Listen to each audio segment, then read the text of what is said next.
Hoje a gente vai falar de SOP, dando continuidade aí às patologias que mais acometem as mulheres.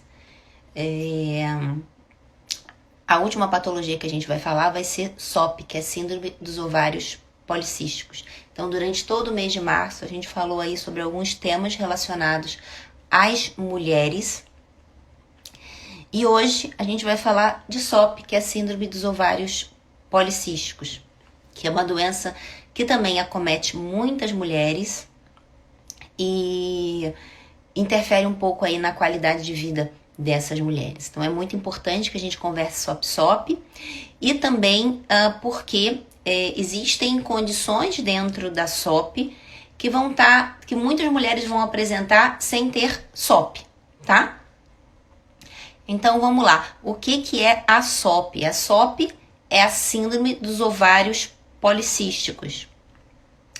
É uma desordem, gente, hormonal que traz aí alterações metabólicas, reprodutivas e psicológicas nessa mulher. E por isso que a SOP ela tem uma relação aí muito grande com infertilidade, tá? Uma coisa que eu preciso que vocês guardem é que não é porque uma mulher tem cisto no ovário que ela tem a síndrome dos ovários policísticos. Para ter síndrome dos ovários policísticos, essa mulher ela tem que ser classificada em 2 ou mais sintomas de acordo com um critério chamado critério de Rotterdam. E que sintomas são esses? O hiperandrogenismo, que é o aumento dos hormônios masculinos, por exemplo, testosterona e DHT. Essa mulher tem que ter ciclos menstruais irregulares, acima de 35 dias, ou menos de 10 menstruações no ano, ou ter o cisto no ovário, beleza? Então, a síndrome dos ovários, para uma mulher fala assim, olha, você tem síndrome dos ovários policísticos, você tem que ter 2 ou mais sintomas desses. Então, por exemplo, se a mulher só tem cisto no ovário, ela não tem a síndrome dos ovários policísticos. Se essa mulher tem um ciclo menstrual regular, se essa mulher não tem cisto no ovário, mas tem os hormônios androgênicos altos, não é considerado síndrome. Então, para ser síndrome, tem que ter 2 ou mais sintomas dentro desse critério. Então, ela tem que ter um hiperandrogenismo, um aumento dos hormônios sexuais. Ela tem que ter um ciclo menstrual irregular, acima de 35 dias ou menos de 10 menstruações no ano. Ou ela tem que ter o cisto no ovário. Tem que ter 2 ou mais sintomas dentro desse critério. E uma condição muito frequente em mulheres com SOP, que inclusive está sendo estudada para ser colocada como um critério de diagnóstico, é a resistência à insulina, beleza? E é sobre esse aspecto que a gente vai falar muito na live de hoje, porque existem muitas mulheres hoje com resistência à insulina, que necessariamente não tem a síndrome dos ovários policísticos e prejudica muito, por exemplo, o emagrecimento dessa mulher. Então hoje o que eu mais encontro no consultório realmente são mulheres com resistência à insulina e mesmo você não tendo SOP, mesmo você não tendo ovário policístico, tudo que eu falar aqui para controle dessa resistência à insulina, ela também vai valer para você. Tá? E é algo que a gente encontra muito no consultório e que dificulta muito o emagrecimento da mulher. Eu costumo falar que a resistência à insulina, quando não tratada, é aquela mulher que tenta emagrecer, faz de tudo, nada e morre na praia. Por quê? Porque vai ter realmente muita dificuldade de emagrecer, vai ter muita dificuldade de reduzir gordura, principalmente na região central, tá? E quais são os sintomas da SOP? Cheio de coraçãozinho aí, gente. Obrigada. Bom dia, tia Fátima. Tudo bom? Gente, tem alguém aqui com SOP na live? Alguém conhece alguém que tenha SOP? Quais são os sintomas da SOP? Por conta desse aumento de hormônios masculinos, as mulheres que têm SOP acabam tendo muita acne, tá? Acabam tendo muito pelo em lugares que não é normal da mulher ter pelo, uma pele muito oleosa, um cabelo muito oleoso, tá? Por conta desse descontrole da insulina, né, a mulher vai ter muita gordura na região central E daí uma mulher que tem gordura na região central é uma mulher que tem mais chances de ter problemas cardiovasculares, uma esteatose hepática, tá? Então veja, é uma doença que pode desencadear um monte de outras doenças por conta de todo esse descontrole hormonal, tá? E afeta muito a qualidade de vida dessa mulher, porque é uma mulher que vai ter muita espinha, é uma mulher que o cabelo sempre vai estar oleoso, é uma mulher que vai ter muito pelo corpo inteiro. Então acaba, por isso que eu falei no início que é uma desordem hormonal com consequências metabólicas, mas também relacionadas a consequências psicológicas, porque é uma mulher que mexe muito com a autoestima dela, né? O cabelo nunca vai estar bonito, a pele nunca vai estar bonita. Por quê? Por conta de todo esse descontrole hormonal. Então, por isso que é muito importante a gente estar fazendo corretamente o tratamento da SOP.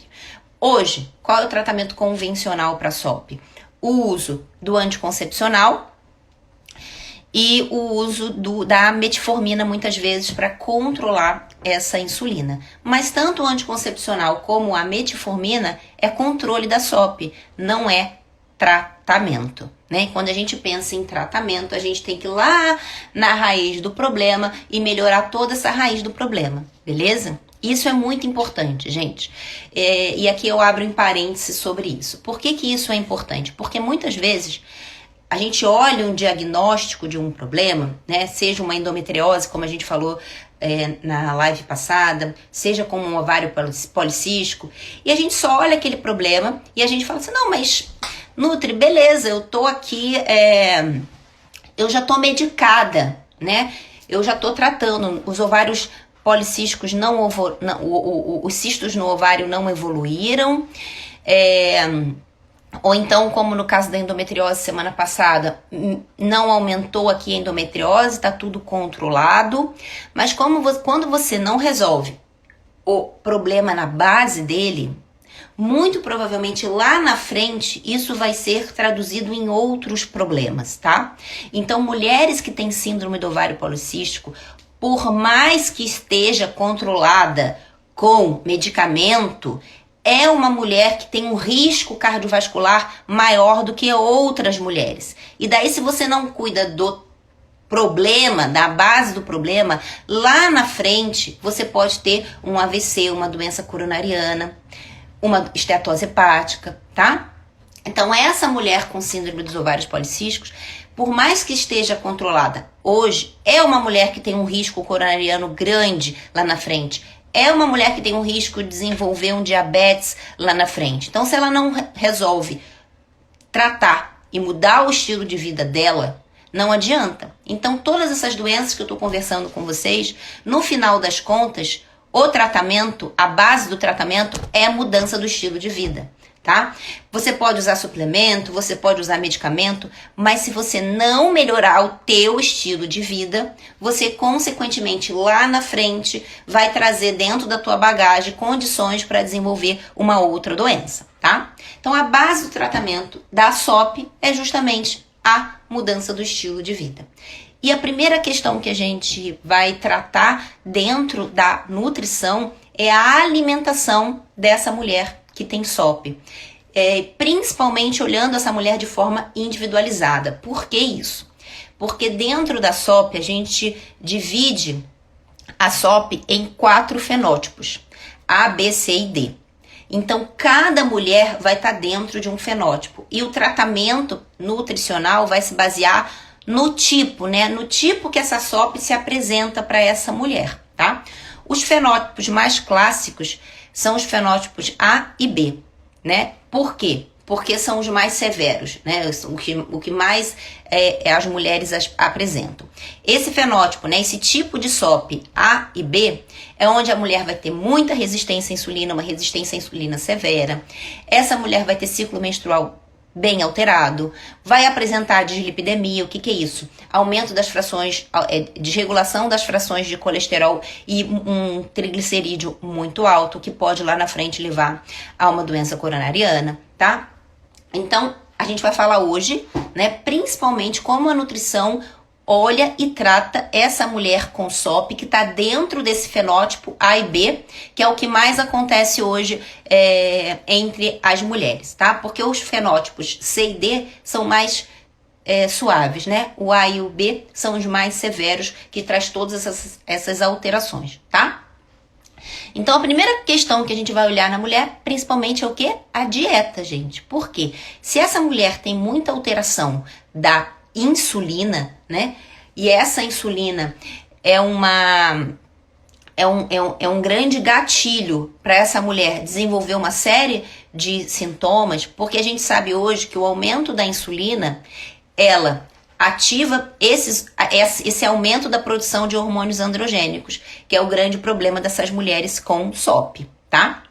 Então, a primeira questão que a gente vai resolver na mulher é a dieta. Por quê, gente? A insulina é um hormônio liberado do pâncreas quando você consome o quê? Muito carboidrato. Quando você consome carboidrato, né, você libera essa insulina do pâncreas.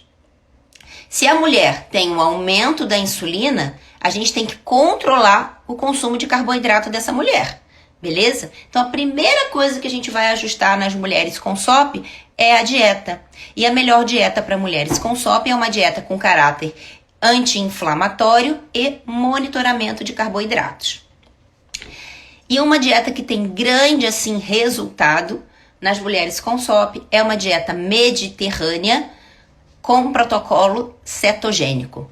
E daí eu queria saber se vocês já ouviram falar sobre a dieta mediterrânea, sobre o protocolo cetogênico. Cetogênico eu tenho certeza que vocês já ouviram falar, né? Mas esse nome, né, dieta mediterrânea com protocolo cetogênico, que a gente vai estar conversando aqui. E esse protocolo, ele serve para mulheres que têm aí alteração de insulina, independente se ela tem SOP ou não, tá? Então vamos lá. O que seria a dieta mediterrânea?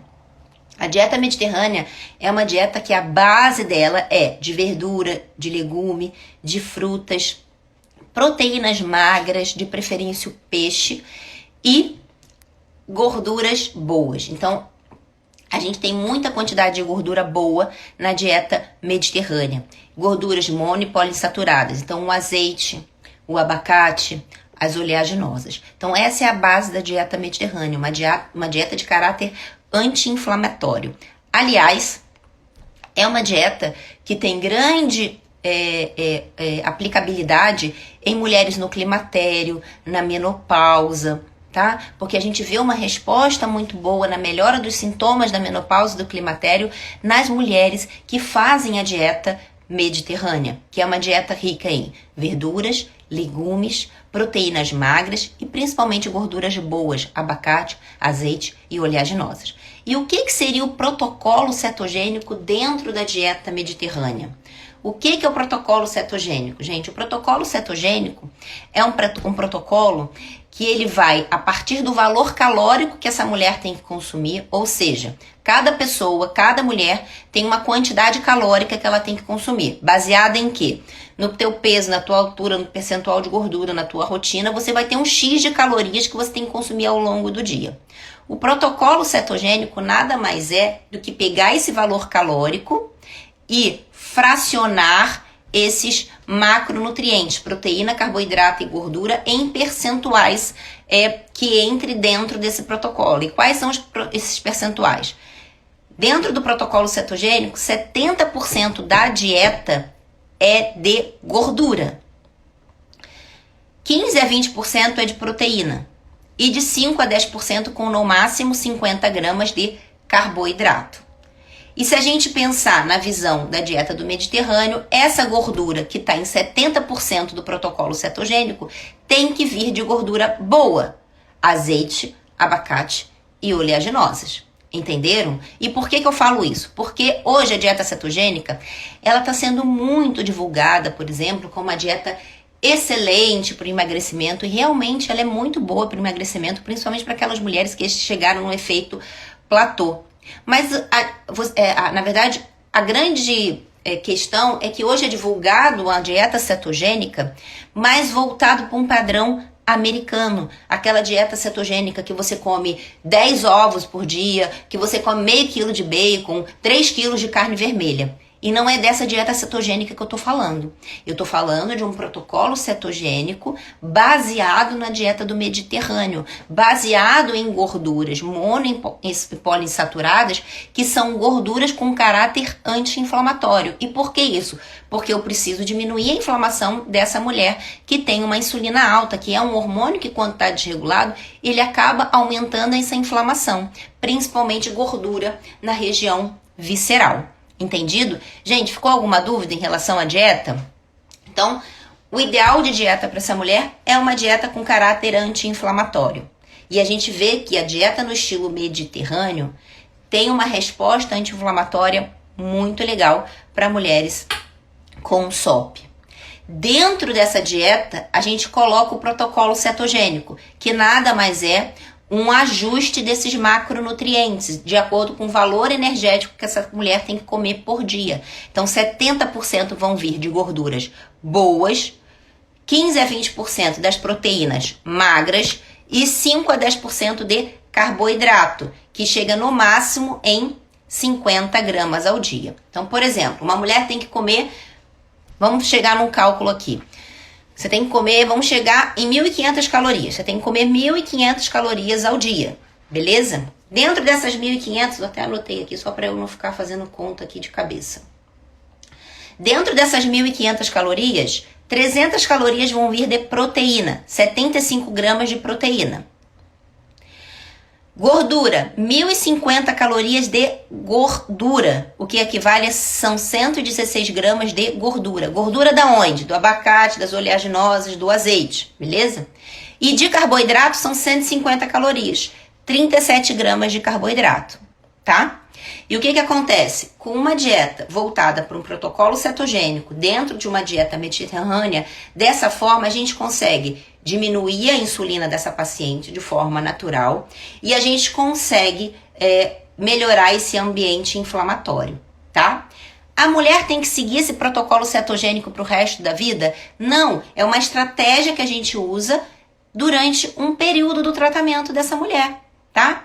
Inclusive, gente, não tem como fazer dieta cetogênica pro resto da vida, tá? A gente não vai ficar fazendo cetogênica pro resto da vida. A cetogênica, ela vai ser indicada de acordo com o tratamento da mulher, seja por conta de um climatério, menopausa, ovário policístico, ou porque a mulher entrou num efeito platô, que não consegue mais perder peso. A gente vai indicar um protocolo cetogênico em torno de 4, 6 semanas, dependendo da mulher. Depois a gente entra com um protocolo mais low carb, aí dá um tempo, lá na frente a gente entra com a cetogênica de novo. Não é para ficar fazendo cetogênica direto, até porque a cetogênica ela precisa de um acompanhamento mais de perto, tá? E não é um protocolo tão fácil de ser feito, né, gente? Você colocar aí 70% da sua dieta rica em gordura não é algo tão fácil de ser feito para um convívio mesmo social e tudo mais. Então, não é para ficar fazendo dieta cetogênica pro resto da vida.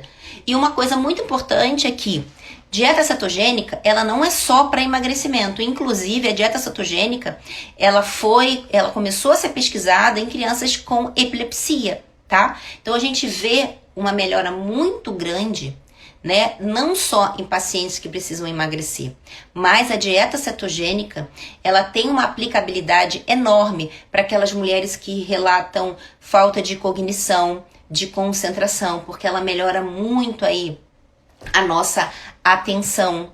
A dieta cetogênica ela é muito indicada para pacientes autoimunes, né? E essa semana aí a gente está falando muito de doença autoimune por conta lá do soco do Will Smith, né? A mulher dele tem alopecia areata, que é uma doença autoimune. Então, dentro das doenças autoimunes, Hashimoto, artrite reumatoide, alopecia areata, psoríase, rosácea, né? A gente tem uma aplicabilidade excelente da dieta cetogênica na melhora dessa inflamação, né? Então a gente vê que mulheres, por exemplo, com artrite reumatoide, que tem muitas dores, fazendo a dieta cetogênica, as dores diminuem muito, né? Justamente por essa ação anti-inflamatória da dieta cetogênica. Só que essa dieta cetogênica, ela tem que ter uma aplicabilidade correta. Não adianta você fazer uma dieta cetogênica nesse estilo americano, cheio de gordura saturada, com 10 quilos de carne, com 30 ovos ao dia. Tem que fazer uma dieta cetogênica, entre aspas, limpa, rica em gorduras mono e poliinsaturadas. É abacate, é azeite, tá? Outro parêntese abrindo aqui, que muita gente me pergunta, Nutri, e o óleo de coco? Gente, o óleo de coco é uma gordura saturada que tem que entrar dentro do cálculo de gordura saturada ao dia, tá? O que eu vejo hoje é que a indicação do óleo de coco, ela seria em torno aí de 1 colher de sopa, 2 colheres de sopa por dia, tá? E tem mulher que usa óleo de coco em tudo. É óleo de coco na panqueca, é óleo de coco para refogar tudo que é coisa em casa, é óleo de coco. O óleo de coco tem uma excelente ação, por exemplo, na candidíase, né? Porque ele é rico em ácido láurico, desculpa. Mas não é para ficar usando óleo de coco em tudo, porque é uma gordura saturada. E tem que entrar dentro do cálculo de gordura saturada, né? Ela não pode ser o consumo do óleo de coco maior do que o consumo de gorduras mono e poliinsaturadas. Inclusive, há muito erro em relação a isso, porque o óleo de coco, ele não aguenta grandes temperaturas. Quem aguenta grandes temperaturas é o azeite. E tem muita gente que acha que isso é o contrário. Então, se você for refogar em casa, é melhor refogar com azeite, que aguenta grandes temperaturas, do que com óleo de coco. Ah, Nutri, eu vou perder as propriedades antioxidantes do azeite? Vai. Mas ele aguenta mais a temperatura do que o óleo de coco, tá? Então, quando a gente pensa numa ótima gordura para a gente estar consumindo, o azeite é a melhor opção do que o óleo de coco, que é uma gordura saturada, tá? Então, dentro disso, a gente tem que tirar um pouquinho da nossa cabeça muitas coisas que a gente fica ouvindo por aí, beleza? E essa questão do óleo de coco e do azeite sempre foi muito falada de forma errada. Óleo de coco não aguenta grandes temperaturas. Quem aguenta é o azeite. Não tem problema nenhum cozinhar com azeite. Você não vai ter os antioxidantes que vêm do azeite ali quando você cozinha com ele. Claro, é melhor usar ele a frio, mas ele aguenta muito mais temperatura do que o próprio óleo de coco, beleza? Gente, entenderam aí sobre dieta mediterrânea cetogênica? É um conceito que é muito interessante da gente seguir em mulheres, não só com SOP, mas também, como eu falei com vocês, climatério, menopausa e mulheres que têm aí uma resistência à insulina importante, beleza? Suplementos para quem tem SOP. É importante a gente trabalhar principalmente com vitamina D, estimular ao máximo que essa vitamina D seja liberada de forma natural. E como que a gente libera a vitamina D de forma natural? Dormindo, né, gente? Então, foi o que eu falei. As doenças que afetam as mulheres, a gente precisa olhar a mudança do estilo de vida de forma com calma, né? Então, observar o teu sono, porque a gente sabe que a vitamina, que a melatonina, que é esse hormônio liberado pelo sono, tem uma ação antioxidante e anti-inflamatória no útero e no ovário da mulher, muito importante. Então, é necessário que a gente durma para liberar essa melatonina, tá? Em alguns momentos, a gente pode até usar a melatonina, mas é importante o estímulo do sono de qualidade para que esse hormônio atue ali de forma anti-inflamatória e antioxidante. Inclusive, saiu um estudo há uns anos atrás, uns 2 anos atrás, 2 ou 3, falando que está por vir a geração de inférteis. E por que isso? Porque os nossos adolescentes estão aí ficando no celular, no Netflix, no computador, no videogame, até altas horas da noite, né? Meia-noite, 1h da manhã, adolescentes jogando no videogame, adolescentes lá no TikTok, olhando rede social, né, falando em redes sociais. Então, está por vir a geração dos inférteis. Por quê? Porque os adolescentes não estão liberando melatonina da forma que deveria liberar, né? Então, é muito importante que a gente tenha um sono de qualidade. Então, um dos principais aí hormônios que atuam de forma antioxidante e anti-inflamatória no nosso útero e no nosso ovário é a melatonina, tá? Um dos suplementos mais importantes também é a vitamina D, que vai ter essa ação tanto na regulação da insulina, como ação anti-inflamatória e antioxidante. Vitaminas do complexo B, tá? Mas prestar muita atenção na B12, na B6 e na B9 para mulheres que têm acne, que pode piorar o quadro de acne quando você coloca em grandes quantidades B12, B6 e B9. As vitaminas antioxidantes, vitamina C, vitamina E, tá?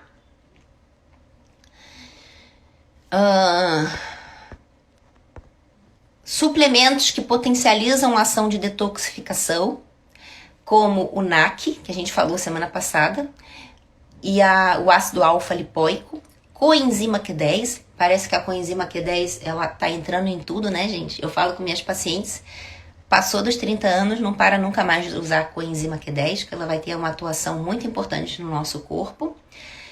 E suplementos que ajudam na regulação da insulina. Hoje os que a gente mais usa é a berberina e o inositol, com uma resposta muito legal, tá? Inclusive no lugar da metformina, que é uma medicação aí muito usada para regulação da insulina, né? O famoso glifage. A metformina, ela pode aumentar a homocisteína, que é uma proteína aí que, quando muito elevada, cria, entre aspas, buraquinhos aí nas nossas artérias, podendo levar lá na frente uma doença coronariana, tá? Então a metformina, ela pode levar a deficiência de B12, aumento de homocisteína. Então seria interessante a gente partir para algo mais sem tanto efeito colateral, como berberina e inositol, beleza? Deixa eu ver se eu esqueci de algum suplemento aqui, gente. Vitamina D já falei, berberina. O cromo, isso é muito importante, porque o cromo, ele atua nessa regulação da insulina.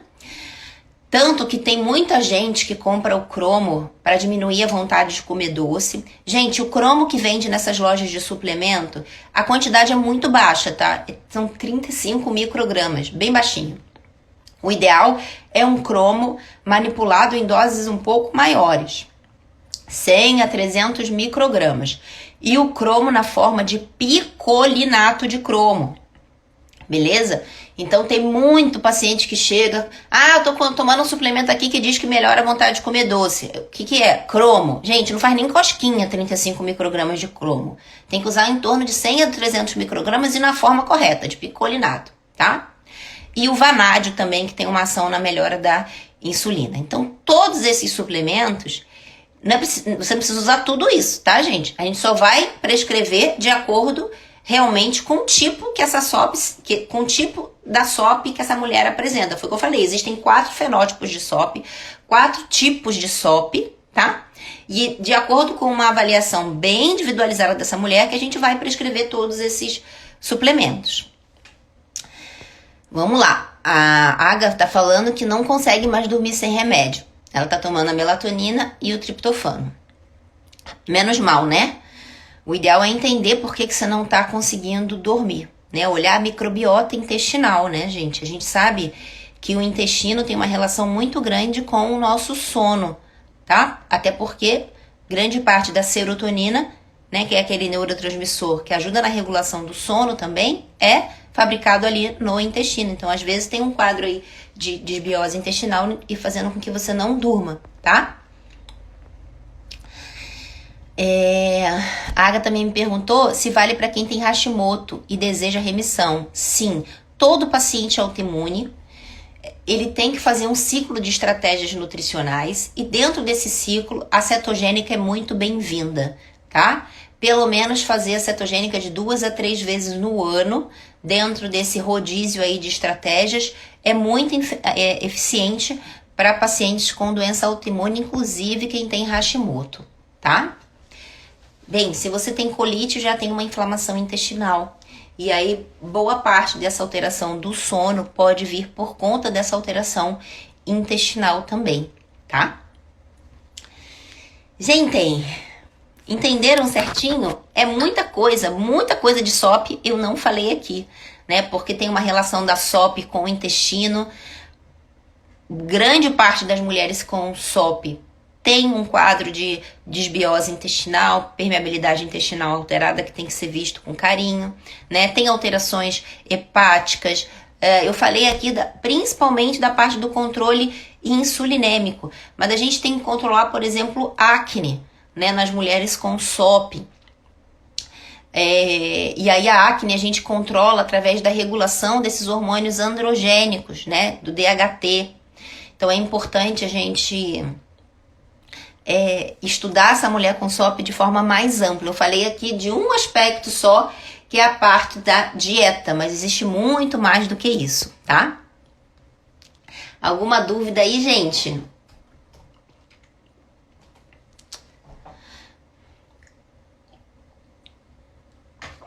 Então, uma coisa que eu não falei pra vocês, gente, que muita mulher com SOP, ela vem usando o Roacutan, né? Que é um medicamento muito usado para acne. E é aquilo que eu contei pra vocês, né? Não adianta a gente apenas usar um medicamento achando que ele vai resolver todos os problemas. A gente tem que entender a base do problema. E não só mulheres com SOP que têm acne. Tem mulheres que têm acne mesmo sem ter o ovário policístico por conta de um aumento de hormônios androgênicos, de um aumento de DHT. E aí usar o Roacutan não vai melhorar a causa do problema, que muitas vezes pode ser o hormônio androgênico alto e a insulina também alta, tá? A gente não pode esquecer que a insulina estimula o aumento desses hormônios androgênicos. E daí vai ser aquela mulher que vai usar o Roacutan, vai melhorar, vai parar de usar o Roacutan e a espinha vai voltar. Por que isso? Porque não cuidou da base do problema, que muitas vezes é a resistência à insulina elevada, alteração do intestino e aumento desses hormônios androgênicos, tá? Falando nisso, por coincidência ou não, esse último mês eu atendi muito adolescente menino, na faixa aí dos 15, 17 anos, que é onde começa a aumentar muito a espinha. E a maioria usando Roacutan. E daí eu falava com a mãe, falei assim, você tem o exame de hormônio dele? Não foi pedido o exame de hormônio, foi só pedido o fígado, pra gente saber se o fígado tá bom, por conta do Roacutan. E é isso, gente. Aí usando o Roacutan, aí parou de usar o Roacutan, parei. E aí a espinha voltou. Justamente porque não faz o exame correto. A gente tem que ver o exame e ver se o DHT está elevado. O grande causador de espinha, por exemplo, em meninos, adolescentes, é um DHT mais alto, tá? Isso também pode acontecer com mulher, o aumento das espinhas por conta de um DHT mais alto e necessariamente essa mulher não tem ovário policístico. E aí a gente tem que cuidar do quê? Em diminuir esse DHT, que é esse hormônio que pode aumentar essa acne. O que acontece? O DHT é um hormônio androgênico, né? Que ele pode ir lá na glândula sebácea e inflamar essa glândula sebácea, levando a acne. Só que o DHT, ele também é um hormônio que atua na recuperação muscular. E aí assim, gente, qual é a melhor forma de reduzir esse DHT e diminuir a acne de forma natural? Fazendo musculação. Sabe por quê, gente? Quando a gente faz musculação, a gente lesiona a fibra muscular. O nosso corpo, ele sempre vai querer a nossa sobrevivência. Então, ele vai pegar esse hormônio que atua na recuperação muscular, que é o DHT, e vai lá e recupera músculo. Ao invés de ele ir para a glândula sebácea, que ele não faz nada na glândula sebácea, ele sai da glândula e vai para o músculo recuperar esse músculo. Então, a melhor forma da gente diminuir a acne em pessoas que têm o DHT elevado é fazer com que esse DHT diminua de forma natural. E não tem nada melhor do que musculação para isso. Porque o nosso corpo, ele quer muito mais recuperar um tecido do que inflamar um tecido. Então a gente direciona da forma correta esse DHT, tirando ele da glândula sebácea e levando ele para o músculo, tá? É claro que existem fitoterápicos que ajudam na regulação do DHT, que a gente pode estar usando também, mas nada melhor do que direcionar melhor esse DHT para recuperação muscular e diminuir essa acne, tá, gente? Então, o que eu vejo hoje é que muito adolescente usando Roacutan, sem uma avaliação criteriosa desses hormônios, a maioria com o DHT lá em cima, e aí não adianta nada, parou de usar o Roacutan, a acne vai voltar, tá? Gente, bom dia. Fiquem com Deus. Obrigada pela participação aí de todos. Para quem chegou agora, para quem quer assistir de novo, a live ela vai lá pro YouTube. Entre amanhã, quinta de manhãzinha, a live já tá lá no YouTube, tá? E até terça-feira que vem, gente. Um beijo. Fiquem com Deus. Até semana que vem. Beijinho.